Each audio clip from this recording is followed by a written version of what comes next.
আমাদের অনন্য স্টোরি সকল প্রকার পার্ট গল্প দেখতে আমাদের চ্যানেলটি সাবস্ক্রাইব করে পাশে থাকা বেল আইকনটিতে ক্লিক করে অল নোটিফিকেশন অন করে দিন।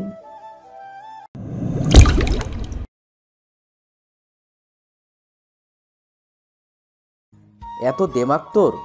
তুই সবার সামনে আমাকে থাপ্পড় মারিস।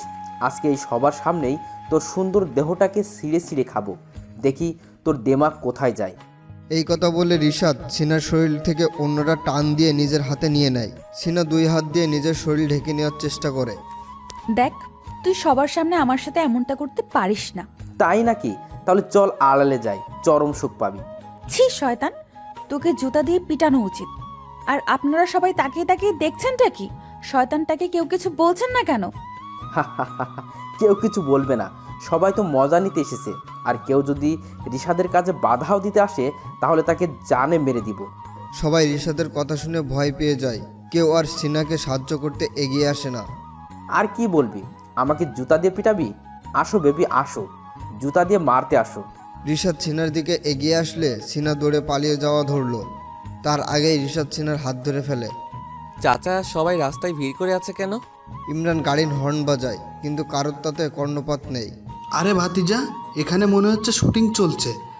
তুই বয়া থাক, তোর চাচা 1 মিনিটে যাইব, 2 মিনিটে সব হ্যান্ডেল করে আইব। চাচা গাড়ি থেকে নেমে ভিড় ঠেলে ভিতরে ঢোকে। দেখে একটা ছেলে একটা মেয়ের হাত ধরে টানাটানি করছে।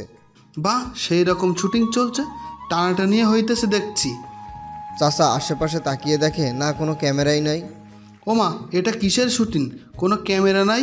চাচার পাশের একজন জিজ্ঞেস করলো, কিরে ভাতিজা, এখানে শুটিং হইতেছে কিন্তু ক্যামেরা কই? চাচা ছোট যারা, চাচা সবাইকে ভাতিজা ভাতিজা বলে বেড়ায়। আরে চাচা, এটা শুটিং না, রিয়েল। কি? প্লিজ আমাকে ছেড়ে দে, তোর পায়ে পড়ি। সি সি সি, পায়ে ধরে না? আচ্ছা ছেড়ে দিব, তবে একটা শর্ত আছে, আমাকে তোর বিয়ে করতে হবে। জীবনেও না, মরে গেলেও তোর মতো শয়তান জানোয়ারকে আমি বিয়ে করব না। তাহলে সেটাই কর, আমার হাত থেকে নিজেকে বাঁচা। খামোশ, তুই কি মনে করছিস তুই ওকে আটকে রেখে ওর মন পাবি? জীবনেও না। তুই ওর দেহ পাবি কিন্তু মন পাবি না। আমি এসে গেছি আমার নায়িকাকে বাঁচাতে। রিশাদ কারো কণ্ঠ শুনে পিছনে তাকায়, দেখে চাচা রিশাদ সিনাকে একটা ছেলের হাতে দিয়ে চাচার সামনে এসে দাঁড়ায়। তুই কি নায়ক যে নায়িকাকে বাঁচাবি? হ্যাঁ, আমি নায়ক। বুড়া বেটা কয় কি? সবাই উচ্চস্বরে হেসে ওঠে।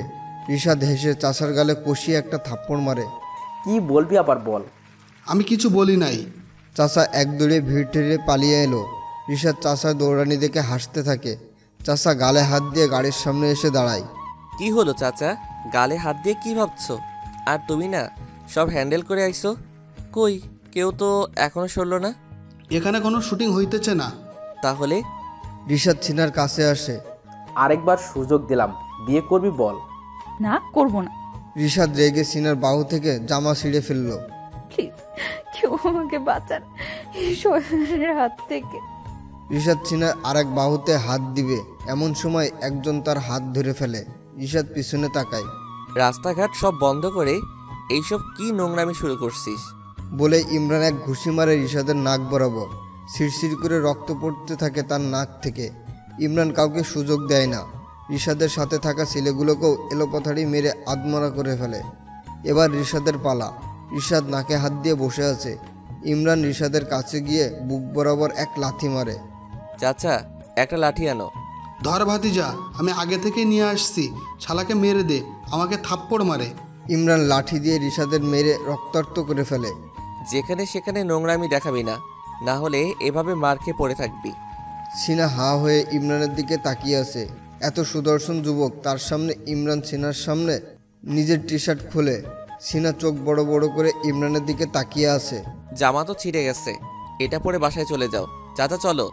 ইমরান চাচাকে গাড়িতে উঠিয়ে নিয়ে চলে যায়। সিনা টি শার্ট গায়ে জড়িয়ে ইমরানের যাওয়ার দিকে তাকিয়ে আছে। ইস, মানুষটাকে একটা ধন্যবাদও দেওয়া হলো না। ইমরান গাড়ি নিয়ে শপিং মলের সামনে এসে থামায়। ভাতিজা, এইভাবে ল্যাংটা হইয়া গাড়ি থেকে নামস না, মেয়েরা তোর খেয়ে ফেলবে।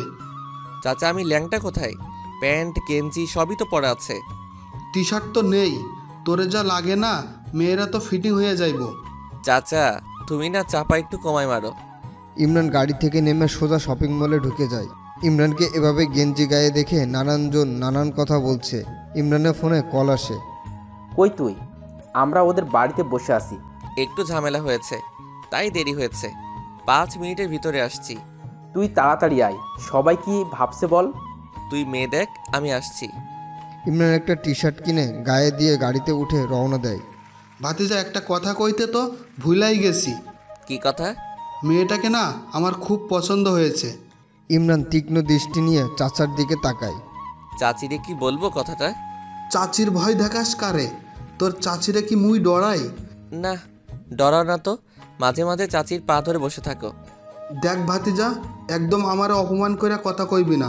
তোর চাচির পা ব্যথা হয়, তাই মাঝে মাঝে একটু পা টিপ্পা দেই।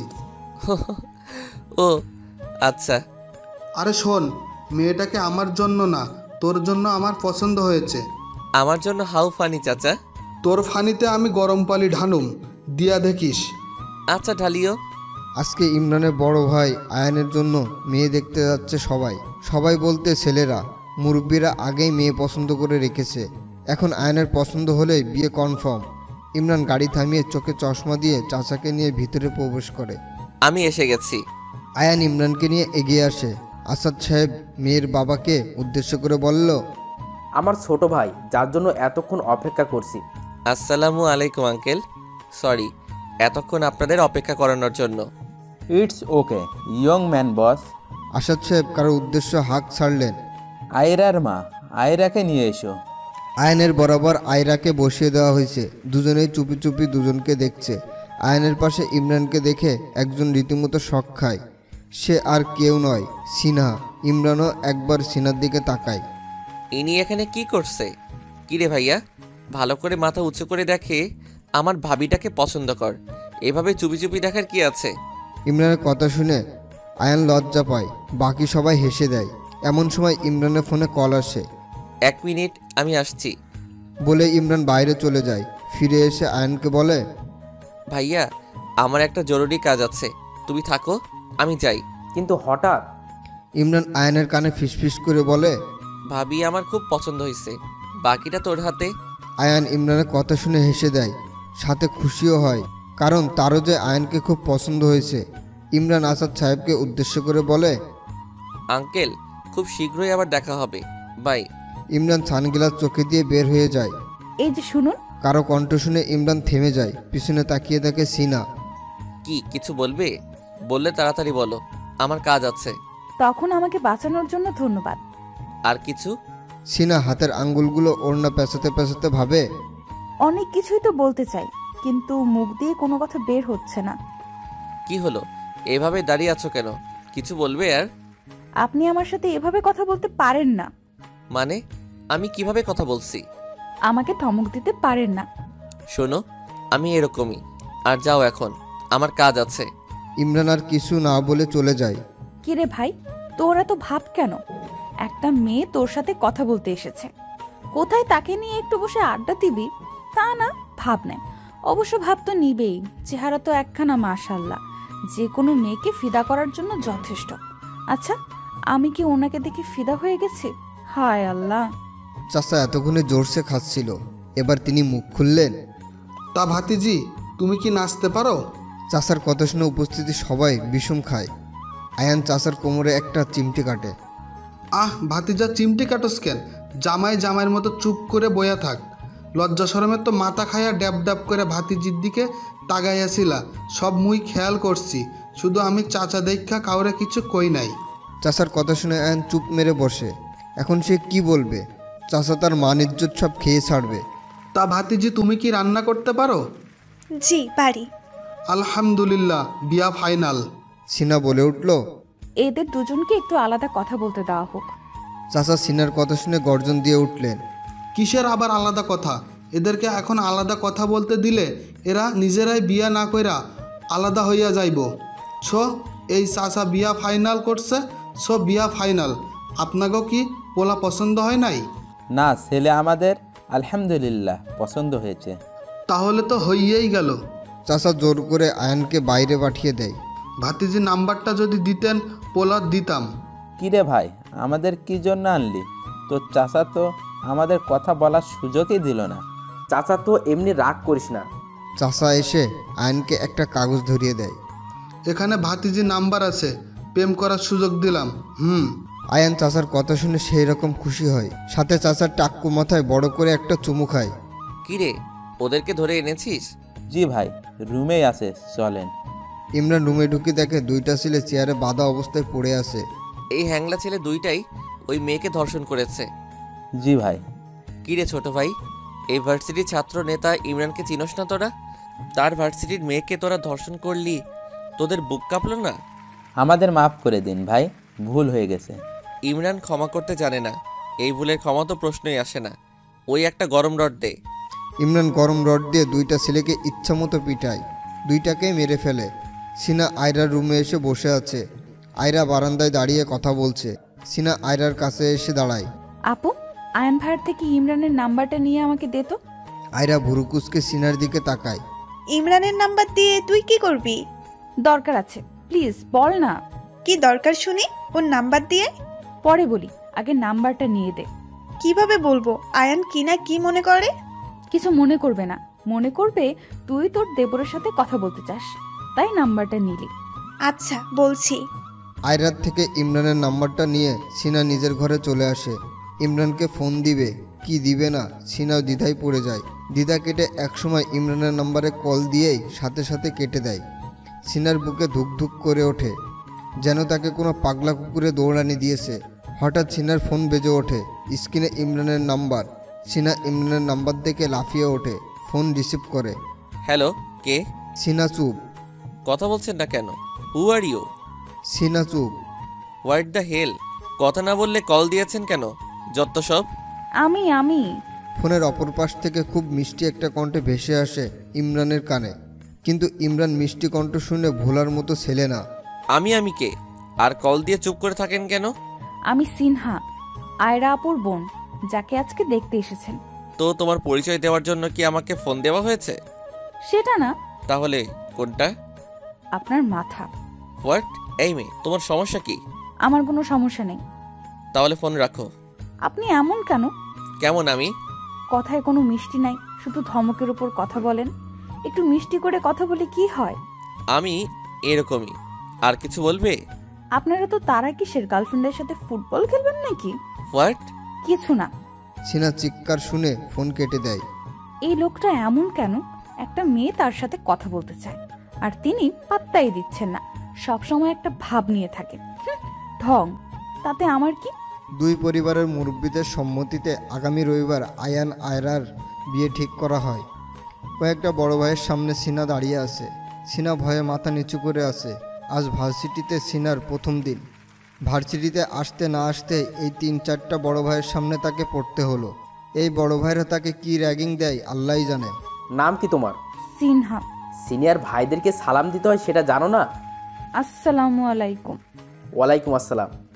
মামা, ওকে কি র্যাগিং দেওয়া যাক বলো তো? দাঁড়া, একটু চিন্তা করে নেই, পাইছি। কি মামা? এ মেয়ে, তোমার র্যাঙ্ক চেয়ে তোমাকে যে কোনো ছেলেকে কিস করতে হবে। কি? এটা কি করে সম্ভব? এটাই করতে হবে। না হলে ওড়না খুলে এখানে সবার সামনে কান ধরে দাঁড় করিয়ে রাখবো। সিনা বুঝতে পারছে না এটা কেমন ধরনের র্যাগিং। সে এটাও বুঝতে পারছে এদের হাত থেকে তার নিস্তার নেই। সিনা আশেপাশে তাকায়, হঠাৎ এক জায়গায় সিনার চোখ আটকে যায়। সিনার ভয়ভীতি সব দূর হয়ে যায়, সাথে তার ভিতরে খুশির ভাব ফুটে ওঠে। সিনা বড় ভাইদেরকে বলল, আমি কিস করতে রাজি। বাব্বাহ, খুব ফাস্ট মেয়ে। তা কাকে কিস করবে? দেখতে থাকুন। সিনা এক পা দোপা করে হেঁটে একটা ছেলের সামনে এসে দাঁড়ায়। ছেলেটার পায়ের উপরে পা দিয়ে চুলের মুঠি ধরে তার ঠোঁটের জোড়ায় ঠোঁট জোড়া বসিয়ে দেয়। ছেলেটা আর কেউ নয়, ইমরান। সব কিছু এত দ্রুত হয়ে গেল যে ইমরান বাধা দেওয়ার সময়টুকুও পায়নি। তার চোখ কঠোর থেকে বের হয়ে যাবে এই অবস্থা। অন্যদিকে তার পুরো শরীরে অন্যরকম এক শিহরণ বয়ে গেল, যার সাথে ইমরান পরিচিত নয়। এই প্রথম কোনো নারীর স্পর্শ পেল সে। সিনা ইমরানকে ছেড়ে দিতেই ইমরান হাত উঠায় সিনাকে মারতে। সিনা চোখ বন্ধ করে ফেলে। পর মুহূর্তেই ইমরান হাতটা নামিয়ে নেয়, কারণ সে মেয়েদের গায়ে হাত উঠায় না। গালে থাপ্পড় না পড়ায় সিনা চোখ তুলে ইমরানের দিকে তাকায়। ইমরানের চোখ দেখেই সিনা ভয়ে শেষ। এই বুঝি চোখ দিয়ে তাকে ভস্ম করে ফেলবে। এই মেয়ে, এটা কি করলে তুমি? সিনা চুপ। এত সাহস কে দিল তোমায়? সিনা চুপ। কথা বলছো না কেন? ইমরানের ধমকে সিনা বারবার কেঁপে ওঠে। ওরা আমাকে কিস করতে বলল। হাতের আঙ্গুল দিয়ে পিছনে ইশারা করে। ইমরান পিছনে তাকিয়ে কাউকে দেখতে পেল না। যখন সিনা ইমরানের দিকে এগোচ্ছিল তখনই ছেলেগুলো উধাও হয়ে গেল।